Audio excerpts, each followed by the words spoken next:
Session. We are moving on to Revelation chapter 13, and this is really one of the most, if not the most, controversial chapters in the whole book of Revelation. So this is where the fun stuff is. Let's read it together. Revelation 13 verse 1. The dragon stood on the shore of the sea, and I saw a beast coming out of the sea. It had 10 horns and 7 heads with 10 crowns on its horns, and on each head a blasphemous name. The beast I saw resembled a leopard, but had feet like those of a bear and a mouth like that of a lion. The dragon gave the beast his power and his throne and great authority. One of the heads of the beast seemed to have had a fatal wound, but the fatal wound had been healed. The whole world was filled with wonder and followed the beast. People worshipped the dragon because he'd given authority to the beast, and they also worshipped the beast and asked, "Who is like the beast? Who can make war against it?" The beast was given a mouth to utter proud words and blasphemies and to exercise its authority for 42 months. It opened its mouth to blaspheme God and to slander his name and his dwelling place and those who live in heaven. It was given power to make war against God's people and to conquer them. And it was given authority over every tribe, people, language, and nation. All inhabitants of the earth will worship the beast, all whose names have not been written in the Lamb's book of life, the Lamb who was slain from the creation of the world. Whoever has ears, let them hear. If anyone is to go into captivity they will go. If anyone is to be killed with the sword they will be killed. This calls for patient endurance and faithfulness on the part of God's people. Then I saw another beast coming out of the earth. It had 2 horns like a lamb, but it spoke like a dragon. It exercised all the authority of the first beast on its behalf and made the earth and its inhabitants worship the first beast, whose fatal wound had been healed.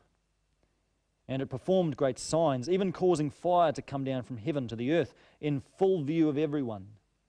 Because of the signs it was given power to perform on behalf of the first beast, it deceived the inhabitants of the earth. It ordered them to set up an image in honor of the beast, who was wounded by the sword and yet lived. It was given power to give breath to the image of the first beast, so that it could speak and cause all who refused to worship the image to be killed. It also forced all people, great and small, rich and poor, free and slave, to receive a mark on their right hands or on their foreheads, so that they could not buy or sell unless they had the mark, which is the name of the beast or the number of its name.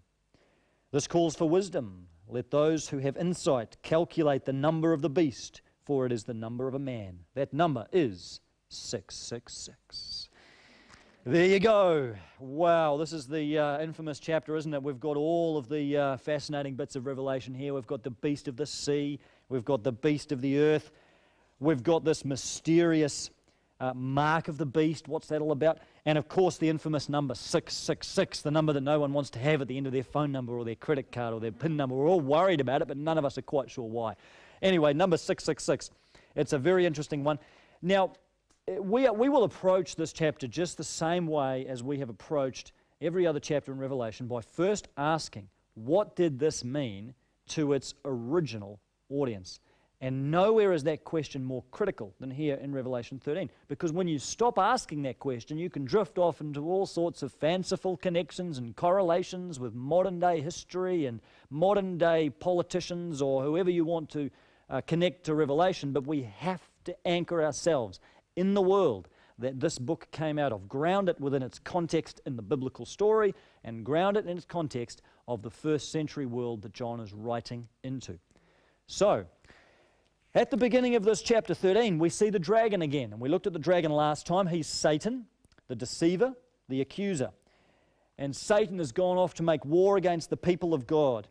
And he stands here on the shore of the sea calling up recruitments and reinforcements in his battle against evil. And the first reinforcement that Satan gathers is this beast of the sea. This beast emerges out of the sea. It has 10 horns, it has 7 heads, and it has 10 crowns. These numbers, 7 and 10, very similar, aren't they, to the numbers that Satan, the dragon himself, had. And that's because Satan, the dragon, gives all of his authority to this beast of the sea.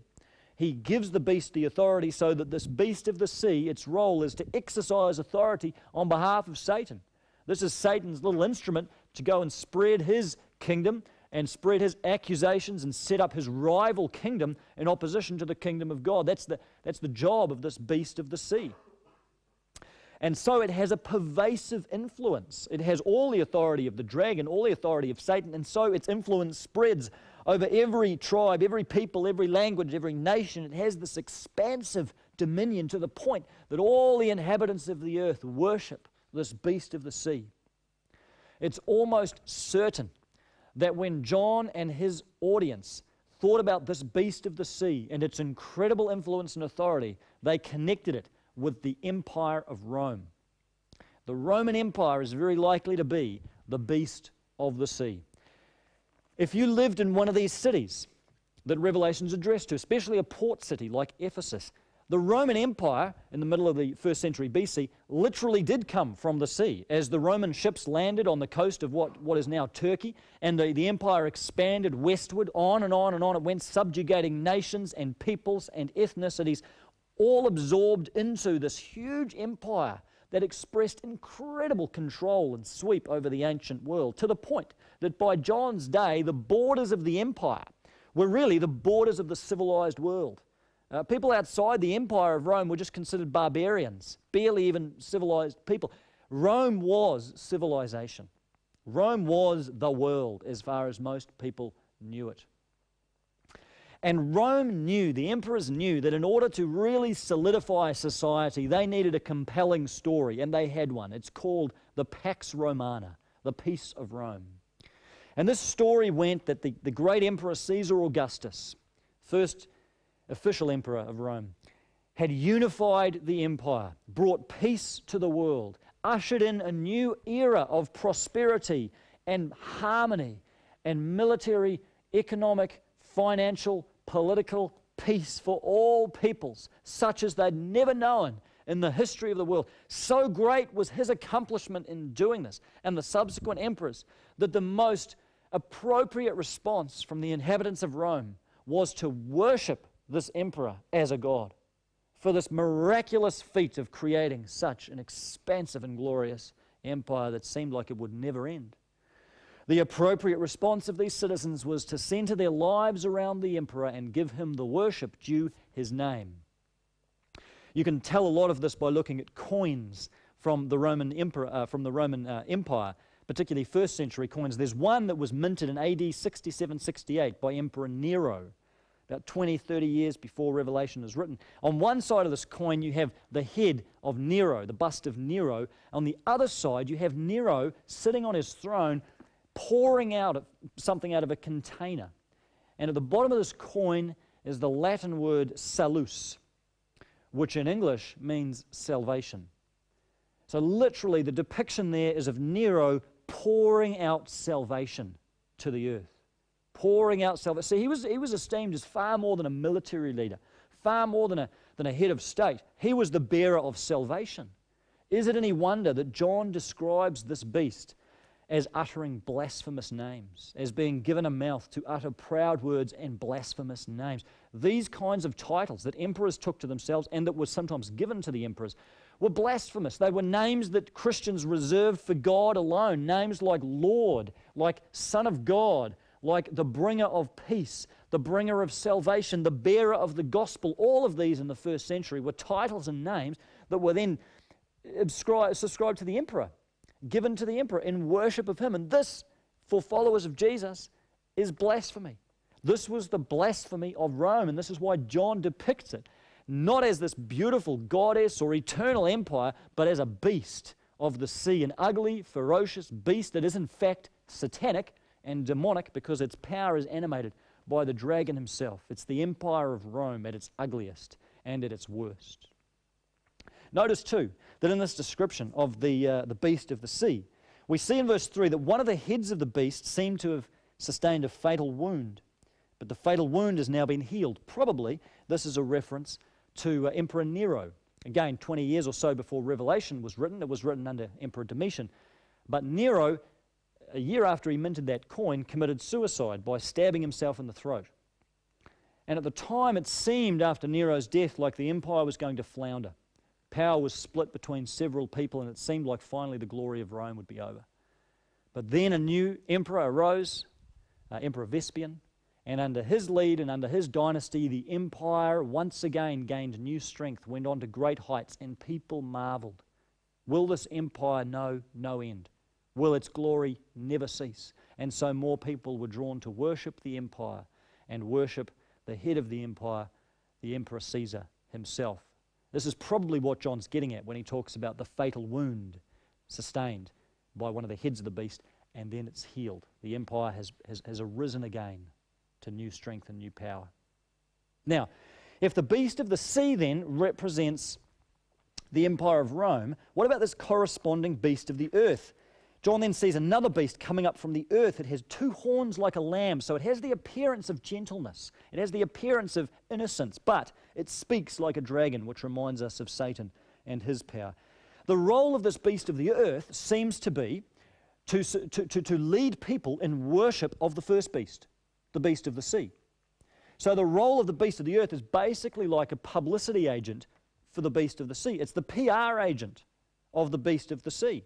It's getting people to worship and venerate that beast, and it's exercising authority on behalf of that first beast. Most commentators today believe that this beast of the earth represents the cult of emperor worship that arose in the first century. The institution of emperor worship that arose from the earth, from among these cities that Revelation was written to, that led people to worship the empire of Rome and the glory of the emperors. Emperor worship wasn't really imposed on people so much as it sprung up. People were so influenced by the propaganda, they wanted to set up temples in honor of the emperor. They wanted to establish these centers of worship. They hired priests to run all kinds of civic events and ceremonies and processions that would pay homage to the emperor, that would sing songs in honor of Caesar as a god, that would sacrifice animals, each family sacrificing animals to Caesar as the procession passes by their homes. This was the stuff of the first century. This is the world that people lived in. This is the beast of the earth operating to get people to give more worship, give more of themselves, and offer more of their homage to Caesar as to a god. One of the things that these priests would do is set up statues of Caesar. Whatever emperor was ruling at the time, they would set up statues of Caesar in the marketplace, in the public square, in the gymnasium or the baths. And these statues of Caesar represented a symbolic focal point for worshipping the emperor. There he was, visibly represented in these cities. And it's probably what John refers to here as being the image that the beast sets up, this image in honor of the beast. And in a sense, the cult of emperor worship breathed life into these statues by really convincing people that Caesar was there for their good. That Caesar and worshipping Caesar was going to return blessing to your life, that it would be good for you, it would lead to your well-being, and it would certainly make you a better citizen of Rome. They animated these statues of Caesar through the story of the Pax Romana, leading people to give worship to the emperor as to a god.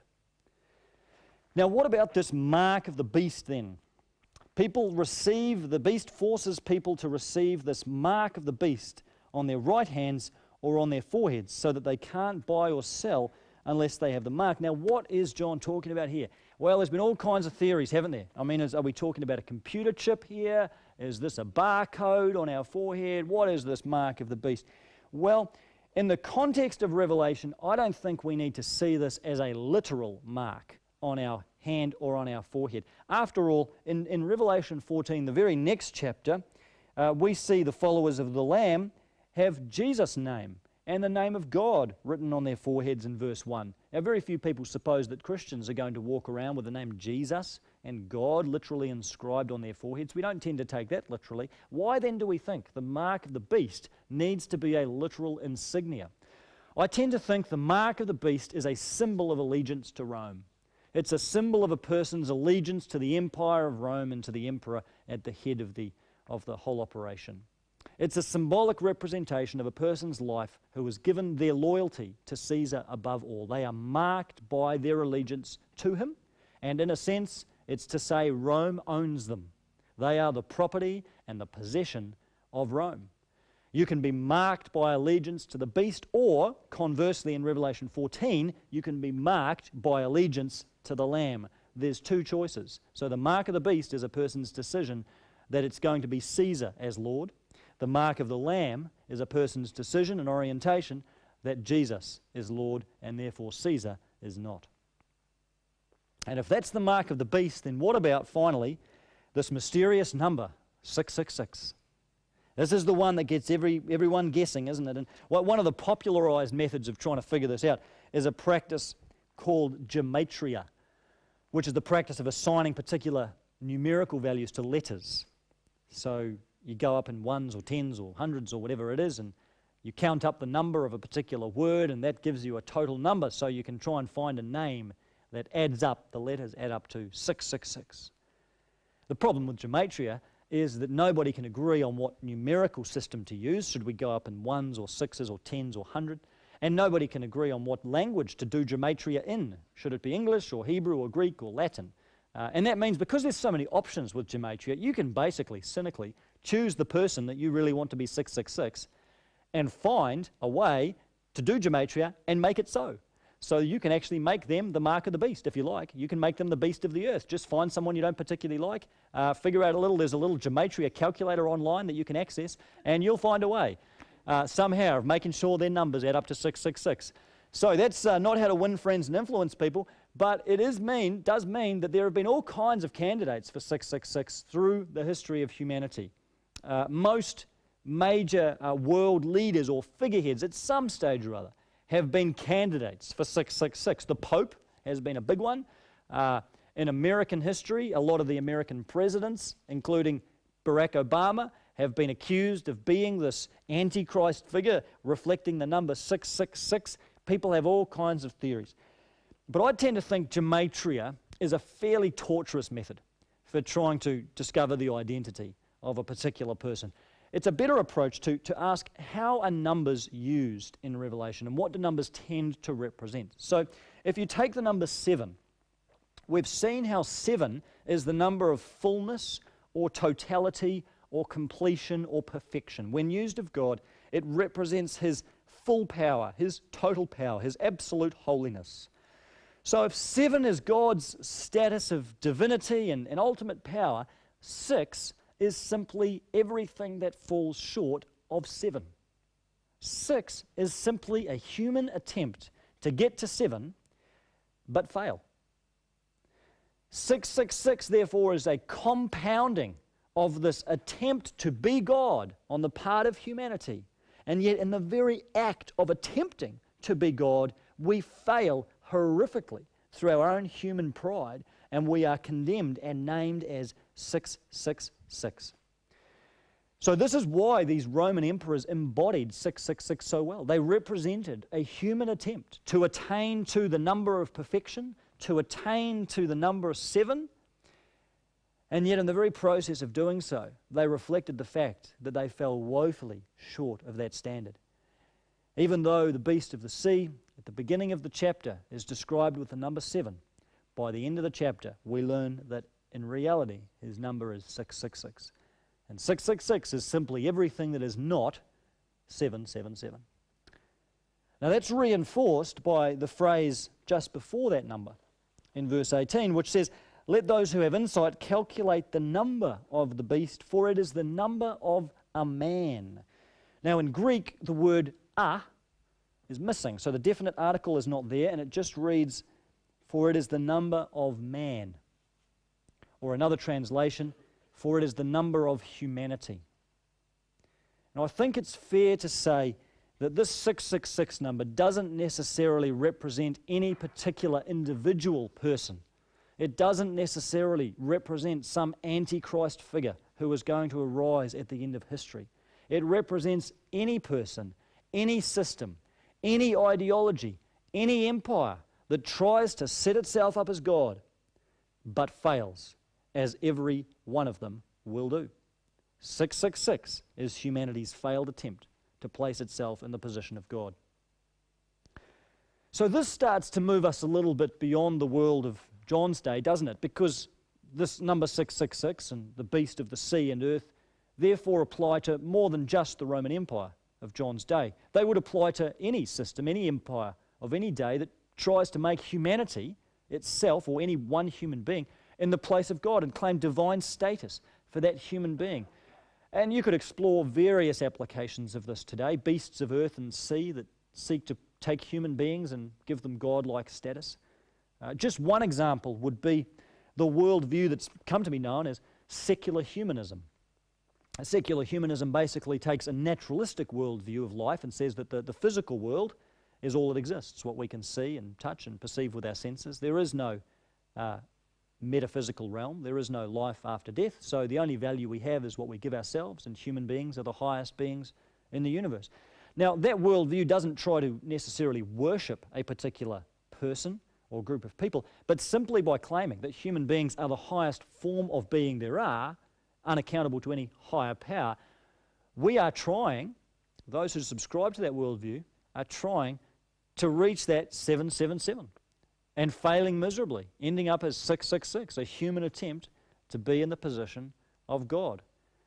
Secular humanism simply tells us that we've come from nowhere, that we're going absolutely nowhere. There is no intentionality, and so human beings are simply left to construct whatever order we can from our lives. That's the equivalent of the Pax Romana story that Rome told. But now it's just recast as a humanist version of the story that tries to claim God-like status for human beings. So if you think of secular humanism being perhaps a beast of the sea type figure, what would the corresponding beast of the earth be to secular humanism? Well, you could think here of different ways in which secular humanism is manifest or reinforced in our culture. Visible, practical expressions of secular humanism in our own local context. You could think of literature, like Richard Dawkins' The God Delusion, which basically represents a secular humanist worldview. Think of universities, which tend to operate within a secular humanist context. Think of mainstream media, which can tend to marginalize the Christian voice. Think of legislation, which can often represent secular humanist values. The recent marriage amendment bill would be an example of that. It comes out of a secular humanist framework. These would all be expressions of the beast of the earth, things that represent, things that express, things that reinforce the worldview of secular humanism in our own environment. Now, the key really as we wrap up here is how as Christians are we called to respond to these beasts in whatever shape and form they take within our society. The verse here, the key verse is verse 10, where John says, this calls for patient endurance and faithfulness on the part of God's people. Notice he doesn't say, this calls for political action. He doesn't say this calls for social revolution. He doesn't say this calls for all of you going out there and picketing outside the local temple to Caesar, or lobbying against the practice of emperor worship, or trying to appear before your Roman officials to get that practice of emperor worship banned. John doesn't really seem that interested in that, does he? He doesn't seem interested in trying to overthrow those social institutions. He didn't agree with them. But his focus is on forming Christians and forming churches that model something different to the empire, that look different from what they're going to see elsewhere in Rome. What John is interested in is forming contrast communities right in the heart of the empire that shine a bright light into the darkness of these beasts of earth and sea. And my sense is that today Christians can get a little too sidetracked on trying to influence society and culture at a structural and institutional level, particularly through trying to influence politics, when in fact our calling, as John describes it here, is simply to patient endurance and faithfulness, is to embody the gospel and to embody the kingdom and to embody within our common life together as a church the type of biblical vision we would have for humanity as a whole. Not to try and force that agenda on people through legislation, but to be the new humanity, to be a reconciled community and a community that offers reconciliation to others and invites them into the way of Jesus. That is what attracts the attention of the world. That's the way, we've talked about it before, of lamb power. Lamb power is not Rome power. It's not coercion and force. It's not trying to use legislation as a blunt instrument to change everybody's minds and legislate morality. Lamb power is radical love. It's an ethic of self-giving, self-emptying, self-lowering, self-crucifying love that lays down one's life for the others. That's what we're called to practice. That's what we're called to model. I think the best response that Christians can have to the marriage amendment bill is to model brilliant marriages, model healthy, faithful marriages, and allow that to be our testimony to a waiting and a watching world. So I don't think we need to be intimidated by these beasts of earth and sea, however we understand them and wherever we see them in our society today. We don't need to be bullied or scared by them, because remember, their power is given to them by a defeated enemy. Their power is given to them by the dragon, who himself has been hurled out of heaven and is on borrowed time. But let's commit to responding to these beasts in a biblical way, not through trying to use Rome power, lion power, to force our agenda and force our morality on a whole lot of unwilling people, but instead through patient endurance and faithfulness, through lamb power, through participating in the death and resurrection of Jesus, through embodying the kingdom, and through joining God in bringing glimpses of His new creation right in the belly of the beasts that we live. That's how we overcome the world.